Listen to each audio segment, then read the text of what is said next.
ఇప్పుడు మచిలీపట్నం నియోజకవర్గానికి సంబంధించిన సర్వే రిపోర్ట్ను మీ ముందు ఉంచుతాను. కృష్ణా జిల్లా మచిలీపట్నం అసెంబ్లీ నియోజకవర్గంలో గత అసెంబ్లీ ఎన్నికల్లో టీడీపీ నుంచి కొల్లు రవీంద్ర, వైసీపీ నుంచి పేర్ని నాని కుమారుడు పేర్ని కృష్ణమూర్తి పోటీ చేశారు. ఆ ఎన్నికల్లో కొల్లు రవీంద్ర 50,242 ఓట్ల మెజారిటీతో విజయాన్ని సొంతం చేసుకున్నారు. మరి కూటమి ప్రభుత్వం ఏడాదిన్నర పాలనపై ఈ నియోజకవర్గ ప్రజలు ఏమనుకుంటున్నారు? ఎమ్మెల్యే పనితీరుపై సంతృప్తిగా ఉన్నారా? సీఎం పనితీరుకి ఎటువంటి రేటింగ్ ఇచ్చారు? నారా లోకేష్, పవన్ కళ్యాణ్, జగన్ గురించి ఈ నియోజకవర్గ ప్రజలు ఏమనుకుంటున్నారు? ఓవరాల్గా కూటమి ప్రభుత్వంపై జనం మాటేంటి? బిగ్ టీవీ ఎక్స్క్లూజివ్ సర్వే రిపోర్ట్లో చూద్దాం. ఎన్నికల సమయంలో మచిలీపట్నం నియోజకవర్గ ప్రజలకు కొల్లు రవీంద్ర ఇచ్చిన హామీలేంటో ఒకసారి చూద్దాం. ఇవే కొల్లు రవీంద్ర ఇచ్చిన హామీలు. పోర్ట్, ఫిషింగ్ హార్బర్ పనులు పూర్తి చేస్తాను అని చెప్పారు. అలాగే తాగునీటి సమస్య లేకుండా చేస్తాను, డ్రైనేజ్ సమస్యను రూపుమాపుతాను అంటూ హామీ ఇచ్చారు. పోర్టు అనుబంధ పరిశ్రమలను నియోజకవర్గానికి తీసుకొస్తాను, దాని ద్వారా ఉపాధి అవకాశాలు, ఉద్యోగ అవకాశాలు పెంచుతామంటూ హామీ ఇచ్చారు. అలాగే నియోజకవర్గంలో ఇల్లు లేని ప్రతి ఒక్కరికి, అర్హులైన వారందరికీ ఇల్లు కట్టించిస్తాము, ఇల్లు మంజూరు చేస్తాము అంటూ హామీలు ఇచ్చారు. మరి ఇప్పటికీ నియోజకవర్గంలో ఉన్న సమస్యలు ఏంటో ఒకసారి చూద్దాం. ఇవే ఇప్పటికీ నియోజకవర్గంలో కనిపిస్తున్న సమస్యలు. రోడ్లు, డ్రైనేజీల సమస్య చాలా తీవ్రంగా ఉంది.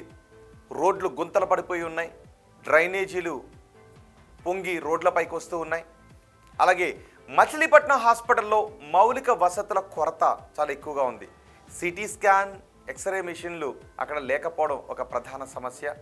ఈ స్కాన్ కానీ ఎక్స్రేకి కానీ బయటికి వెళ్లాల్సిన పరిస్థితులు వస్తున్నాయని చెప్తున్నారు. ఇక ఎంఎస్ఎంఈ పార్క్ ఏర్పాటులో చాలా జాప్యం జరుగుతుంది. ఇవి ప్రధానంగా నియోజకవర్గంలో ఉన్న సమస్యలు. మరి ఎమ్మెల్యే పనితీరుపై జనం ఏమనుకుంటున్నారో చూద్దాం. ముందుగా పాజిటివ్గా ఉన్న అంశాలేంటి, నెగిటివ్గా ఉన్న అంశాలేంటి చూద్దాం. ముందుగా పాజిటివ్గా ఉన్న అంశాల గురించి మాట్లాడదాం. సీసీ రోడ్లు, డ్రైనేజీల నిర్మాణం చేపడుతూ ఉండటం ఒక ప్లస్ పాయింట్. అలాగే బందర్ పోర్టు పనులు మేఘాకు అప్పగించారు. 2026 చివరి నాటికి పనులు పూర్తి చేసేలా టార్గెట్ పెట్టుకున్నారు. మంగినపూడి బీచ్ను టూరిజం సెంట్రిక్గా మార్చే ప్లాన్ చేస్తున్నారు. డంపింగ్ యార్డ్ సమస్యకు మోక్షం కలిగిస్తున్నారు. ఇవన్నీ పాజిటివ్గా ఉన్న అంశాలు. మరి నెగిటివ్గా ఉన్న అంశాలు ఏంటి? నెగిటివ్గా ఉన్న అంశాలు కూడా కనబడుతున్నాయి బిగ్ టీవీ స్క్రీన్ పైన. అనుకున్న స్థాయిలో హామీలు నెరవేర్చలేకపోతున్నారు అనే మాటలు వినిపిస్తున్నాయి. సమస్యల పరిష్కారంలో చాలా జాప్యం జరుగుతోందని అంటున్నారు.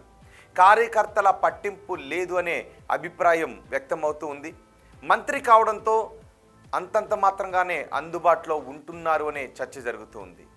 మరి తమ ఎమ్మెల్యేకు మచిలీపట్నం నియోజకవర్గ ప్రజలు ఎన్ని మార్క్స్ ఇస్తున్నారో చూద్దాం. చాలా బాగుంది అని 15% మంది జనం చెప్తున్నారు. బాగుంది అని ఇంకో 15% మంది జనం చెప్తున్నారు. పర్వాలేదు అని 40% మంది జనం అంటున్నారు. బాగాలేదు అని 17.5% మంది జనం చెప్తుంటే అస్సలు బాగాలేదు అని 12.5% మంది జనం చెప్తున్నారు. అంటే 30% మంది ప్రజలు అసంతృప్తిని వ్యక్తం చేస్తున్నారు, 70% మంది ప్రజలు సంతృప్తిని వ్యక్తం చేస్తున్నారు. ఇక ముఖ్యమంత్రి చంద్రబాబు నాయుడు పనితీరు గురించి ఈ నియోజకవర్గ ప్రజలు ఎన్ని మార్క్స్ ఇస్తున్నారో చూద్దాం. చాలా బాగుందని 10% మంది జనం చెప్తుంటే బాగుంది అని 17.5% మంది జనం అంటున్నారు. పర్వాలేదు అని 40% మంది జనం చెప్తున్నారు. బాగాలేదు అని 17.5% మంది జనం చెప్తుంటే అస్సలు బాగాలేదు అని 15% మంది జనం చెప్తున్నారు. అంటే దగ్గరగా 32% మంది ప్రజలు అసంతృప్తిని వ్యక్తం చేస్తూ ఉంటే మిగిలిన ప్రజలు సంతృప్తిని వ్యక్తం చేస్తూ ఉన్నారు.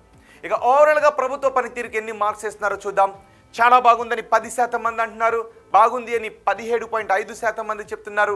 పర్వాలేదు అని 37.5% మంది జనం అంటుంటే బాగాలేదు అని 20% మంది జనం చెప్తున్నారు. అస్సలు బాగాలేదు అని 15% మంది జనం చెప్తున్నారు. అంటే 35% మంది ప్రజలు అసంతృప్తిని వ్యక్తం చేస్తూ ఉంటే 65% మంది ప్రజలు సంతృప్తిని వ్యక్తం చేస్తున్నారు.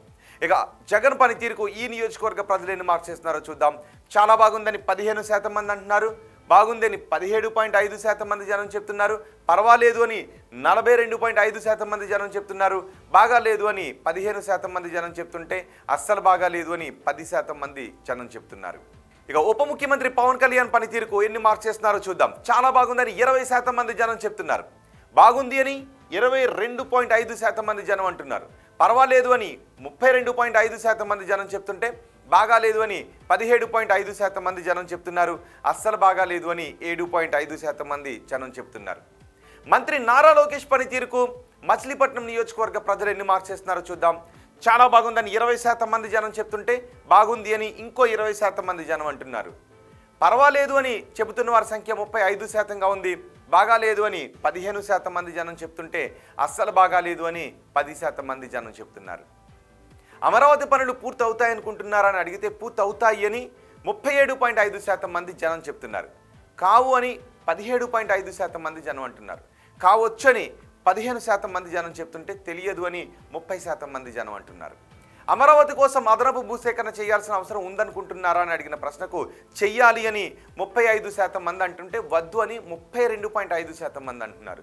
చేస్తే బాగుంటుందని 12.5% మంది జనం చెప్తుంటే తెలియదు అని 20% మంది జనం అంటున్నారు. పోలవరం ప్రాజెక్టు పూర్తి అవుతుంది అనుకుంటున్నారా అని అడిగిన ప్రశ్నకు పూర్తి అవుతుందని 32.5% మంది జనం చెప్తుంటే కాదు అని 22.5% మంది జనం అంటున్నారు. కావచ్చు అని 17.5% మంది జనం చెప్తుంటే తెలియదు అని 27.5% మంది జనం అంటూ ఉన్నారు.